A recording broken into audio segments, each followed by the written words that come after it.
Assalamualaikum warahmatullahi wabarakatuh. Salam sejahtera untuk kawan baik Nur Isfan Channel. Salam menjernihkan pikiran dan menebar kebaikan.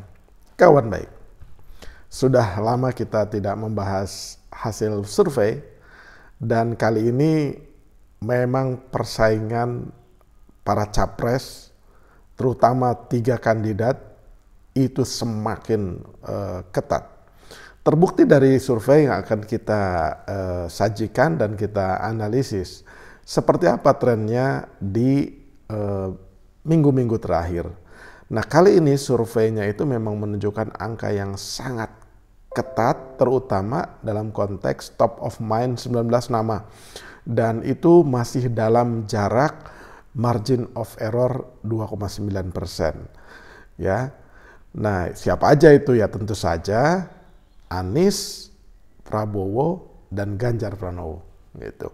Nah, seperti apa ya survei ini? Ya, sebelumnya ingin saya sampaikan bahwa survei ini dilakukan oleh Lembaga Survei Indonesia. Ya, Lembaga Survei Indonesia ini biasa disebut sebagai LSI lembaga.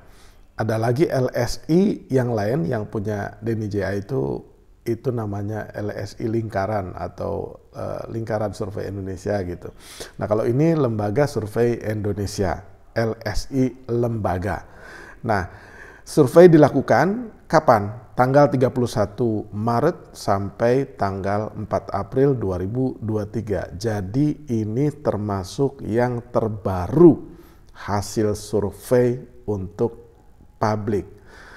Siapa yang disurvei? Yang disurvei adalah masyarakat yang usianya di atas 17 tahun dan sudah menikah dan punya telepon, ya, cellphone atau smartphone atau handphone, gitu. Itu yang disurvei. Respondennya itu seperti itu.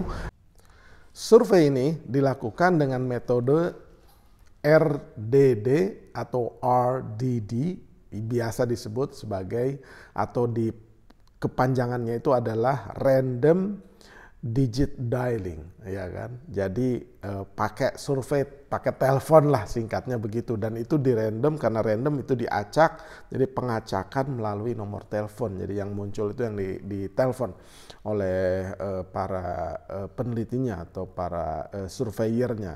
Nah, seperti apakah ketatnya persaingan dari 3 figur ini? Yang sudah pasti akhir-akhir ini Pak Jokowi, ya, yang merupakan Presiden Republik Indonesia yang seharusnya dipandang orang dan diinginkan orang bersikap netral, itu makin menjadi-jadi menunjukkan ya keberpihakannya kepada 2 figur ya yang dianggap sebagai proksinya Joko Widodo, ya. Itu semua orang membacanya seperti itu, ya pengamat, ya masyarakat, karena dipertontonkan secara telanjang oleh Pak Joko Widodo, yaitu dengan cara mengendorse 2 nama, yaitu Prabowo Subianto dan Ganjar. Ya tinggal tempat dan waktunya aja, kadang bersama Pak Prabowo, kadang bersama dengan Ganjar, panen raya di Kebumen, ya kan, kemudian sholat Jumat bersama Ganjar. Tapi semua orang mafhum, paham bahwa ya Pak Jokowi sedang mengendorse 2 nama itu, ya.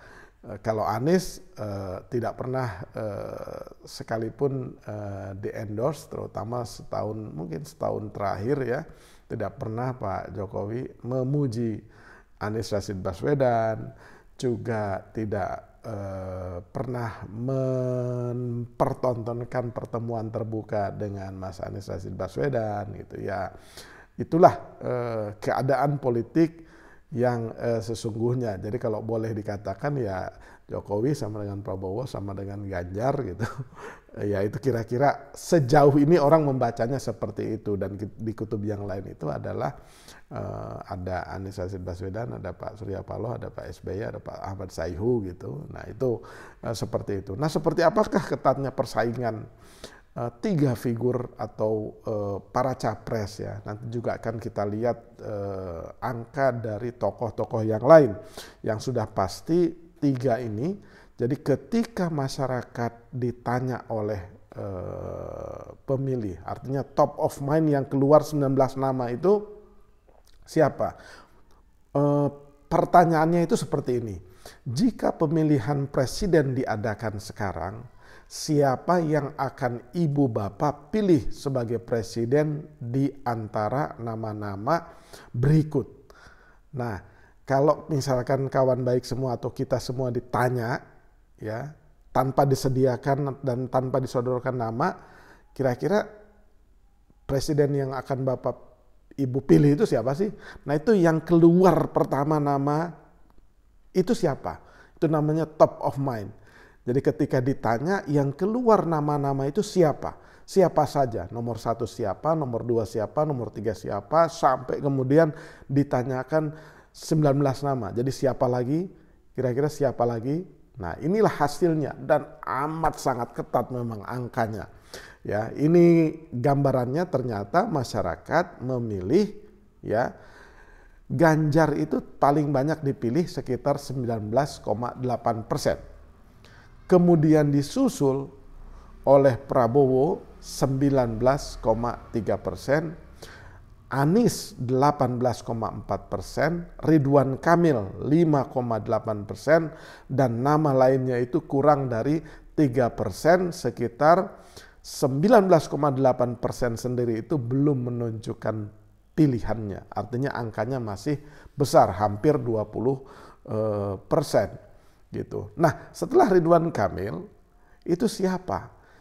Salahuddin Uno 2,9, Gibran Rakabuming 2,7, Mahfud MD 2,3, Erick Thohir 2,1, AHY 2,0, Puan 1,4, Erlangga Hartarto 0,9, Gatot Nurmantio 0,6, Tri Risma Harini 0,6, Ma'ruf Amin 0,5, Hovifah Indar Parawansa 0,4, Caimin 0,3, Budi Gunawan 0,1, Bambang Susatyo 0,1, Tito Karnavian 0,0. Saya ulang lagi, yang tidak tahu dan tidak jawab itu 19,8%.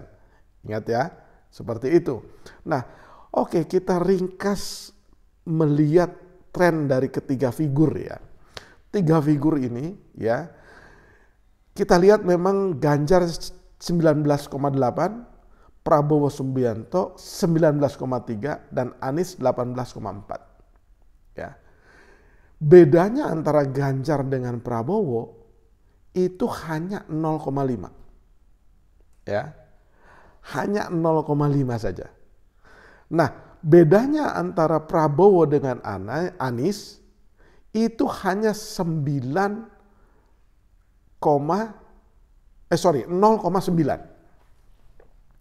Ya. 0,9 bedanya. Jadi masih dalam batas ambang yang amat sangat ketat karena margin of error-nya itu 2,9. Jadi kalau 2,9 itu kan berarti dalam dalam kantongnya margin of error tuh. Jadi amat sangat ketat berarti ini. Ya. Jadi dengan angka ini menunjukkan bahwa kerja-kerja besar dari Pak Prabowo, Capres 2014, Capres 2019, akhir-akhir ini terus didorong terus sama Pak Joko Widodo, di-endorse terus-menerus, dipertontonkan kepada khalayak bahwa mereka sedemikian akrabnya dan seolah-olah Pak Jokowi ingin menunjukkan inilah orang yang saya percaya untuk meneruskan program-program saya di 2023 atau 2024 mendatang. Gitu ya. Jadi inilah calon presiden saya. Kira-kira begitu. Ya, salah satunya karena di saat yang lain dia mempertontonkan seolah-olah ingin mengatakan Ganjar juga calon presiden saya. Cuman Ganjar harus berbagi ya, berbagi otoritas memilihnya itu dengan siapa? Dengan Ibu Ketua Umum PDIP yaitu Megawati. Jadi wajar kalau akhirnya Pak Jokowi lebih banyak bersandar dan mengendorse Pak Prabowo. Itulah kenapa kemudian muncul koalisi besar yang mengundangnya itu adalah PAN, di mana Jokowi hadir, Golkar hadir, Caimin hadir, P3 hadir, PAN hadir, ya. Yang nggak hadir ya Nasdem, Demokrat, PKS, dan PDIP. Memang sengaja undangan pasti diluncurkan tuh, dan itu juga diakui, ya. Desas-desus mengatakan bahwa PDIP akan hadir, setidaknya sekjennya, tetapi last minute jangankan ketua umum, sekjennya pun tidak hadir. Mbak Puan yang biasa juga lebih fleksibel juga tidak hadir. Itu artinya apa? Pertemuan itu tidak dalam tanda petik dikehendaki oleh PDIP, makanya PDIP juga tidak datang gitu. Sehingga bacaannya itu seperti itu. Nah, melihat kerja Pak Prabowo tadi yang sudah lama menjadi capres dan kemudian menjadi pertahanan, sehingga dia punya panggung mewah dan waktu yang amat sangat panjang memperkenalkan dirinya kepada masyarakat Indonesia, ya, sebagai tokoh dan calon presiden. Angka yang diperolehnya berdasarkan survei lembaga itu hanya 19,3%. Ya, Ganjar pun sama, ya, Ganjaris, relawan, bikin acara senam pagi bersama, ribuan orang dikerahkan, bagi-bagi sembako, berkeliling, media massa juga banyak yang sepertinya mempromosikan, lembaga-lembaga survei juga sepertinya hasilnya itu mengunggulkan Ganjar. Faktanya angka yang dia peroleh ketika ditanyakan kepada masyarakat hanya 19,8%, ya. Nah, kalau misalkan Anies Rashid Baswedan 18,4%, ya dia tidak punya panggung dan dukungan semewah yang dimiliki oleh Ganjar dan Prabowo, gitu. Ya, panggungnya itu hanya Gubernur DKI. Dulu punya panggung besar dan mewah, menjadi Mendikbud, tapi kemudian panggungnya dihilangkan, direshuffle gitu. Jadi perolehan suara Mas Anies 18,4 ini yang terus berada dan membuntuti secara ketat nomor 2 Pak Prabowo Subianto dan Ganjar Pranowo 19,8, itu memang membuktikan bahwa Anies Rashid Baswedan layak diperhitungkan karena trennya itu terus menguat.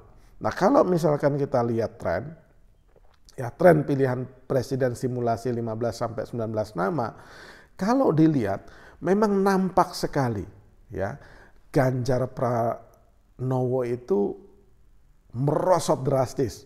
Kalau bahasa media massa atau bahasa thumbnailnya YouTube itu Ganjar nyungsep, ya. Betapa tidak, dari 27,1 itu menjadi 19,8. Ya, itu jelas tuh. Dari 27,1 menjadi 19,8 saja. Sementara Prabowo, ya, dari 17,9 trennya itu naik menjadi 19,3, ya, itu Pak Prabowo. Jadi memang trennya Pak Prabowo itu naik. Nah, sementara Anies Rashid Baswedan secara perlahan tapi pasti itu terus mengalami peningkatan dari tadinya 16,0 di bulan Januari 2023. 16,0, kemudian naik ke 17,2 di bulan Februari, dan April dari 17,2 itu menjadi 18,4%. Ya, itu yang terjadi. Memang angka dari LSI lembaga ini menunjukkan tren yang positif. Nah, terakhir, ketika responden, ya, masyarakat ditanya, jika pemilihan presiden diadakan sekarang, ya, ini simulasi 3 nama, artinya namanya disodorkan. Ini hanya ada 3 nama, Bapak Ibu pilih yang mana, kira-kira gitu. Siapa yang akan Bapak Ibu pilih di antara nama-nama tersebut? Ya. Pak Prabowo itu 30,3. Ya. Kemudian Mas Ganjar 26,9. Anies Rashid Baswedan 25,3. Jadi ya, bedanya antara Prabowo dengan Ganjar itu sekitar 4,3. Kemudian Ganjar dengan Anies itu dalam ambang batas margin of error nih, artinya menempel ketat. Ya, kalau Ganjar ke Anies ke amat sangat ketat, bedanya itu hanya 1,6%. Margin of error berapa tadi? 2,9. Jadi bedanya itu hanya 1,6%. Berarti ketat sekali itu. Kemudian Anies dengan Prabowo itu bedanya rada tebal, kurang lebih 4,7 ya. Atau bedanya 5%. Ya. Tapi Ganjar dengan Prabowo itu tadi ya, juga sekitar 4,6-an tuh. Ya, atau 3,6 gitu. Nah, itulah jadi Prabowo paling banyak dipilih 30,3%, Ganjar 26,9% dan Anies 25,3%. Nah, tapi angka yang belum memutuskan, menjawab tidak tahu dan tidak mau menjawab, itu angkanya masih tinggi, 17,5% gitu. Nah, kalau kita lihat tren pilihan presiden 30 nama itu memang nampak. Jadi selaras dengan angka yang simulasi top of mind 19 nama tadi. Ya. Ganjar yang biasanya nomor urut 1 di survei kali ini mulai turun. Ya, alias nyungsep tadi. Kalau di simulasi 3 nama ini Ganjar di bulan Februari ya, di bulan Januari 36,3, kemudian di bulan Februari menjadi 35%. Nah, di bulan April, Maret April ini drop ya dari 35% menjadi ke 26,9%. Apakah karena keputusan PDIP tidak atau belum dilakukan, karena Piala Dunia, karena statement-statementnya yang kurang mungkin diapresiasi publik, pergerakannya yang terlalu sering pencitraan, kita tidak tahu. Tapi faktanya Ganjar angkanya memang merosot drastis. Nah, yang melonjak siapa? Yang melonjak itu Prabowo.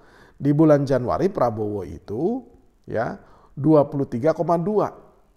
Di Februari naik menjadi 26,7%. Dan di bulan April itu 30,3%. Nah, Anies terus saja membuntuti.